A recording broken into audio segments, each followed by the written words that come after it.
Hi everyone, it's Anne again. Just as a reminder, I am working at the Recovery Center of Northern Virginia, an outpatient drug and alcohol treatment center for adults.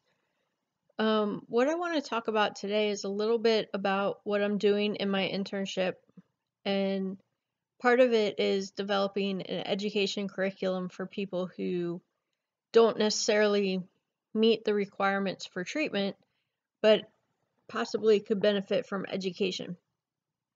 And what I mean by that is, say, someone who really truly only drinks socially but got a DUI on the way home.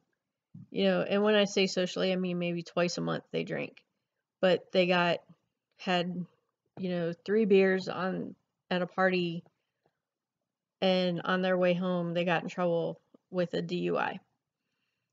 So we would assess that person and determine if they met the level of criteria by the American Society for Addiction Medicine for treatment or for education. So what I'm doing is I'm developing a book/booklet, about 50-60 pages long, of education material, very basic information for people who require this level of care.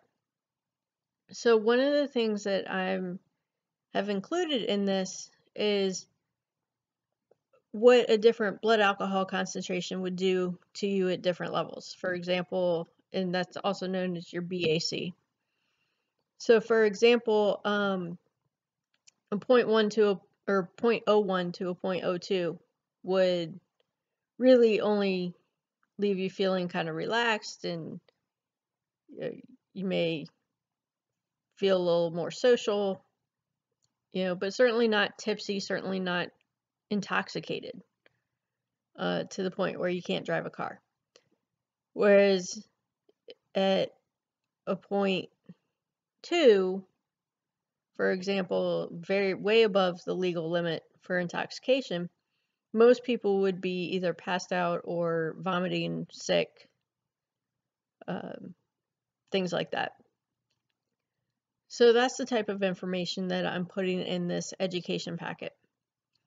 Also, I'm putting in things about defense mechanisms and rationalizations and ways that people can talk themselves into making these non-healthy choices that sometimes we make. Also in it would be, how to talk to your kids about alcohol or drug addiction, just addiction in general. And so one of the things I'm trying to do is I'm working on right now I'm revising the trauma and addiction piece, because more often than not, trauma and addiction go together. And that's the sad truth of it. That's the piece that I'm working on currently right now.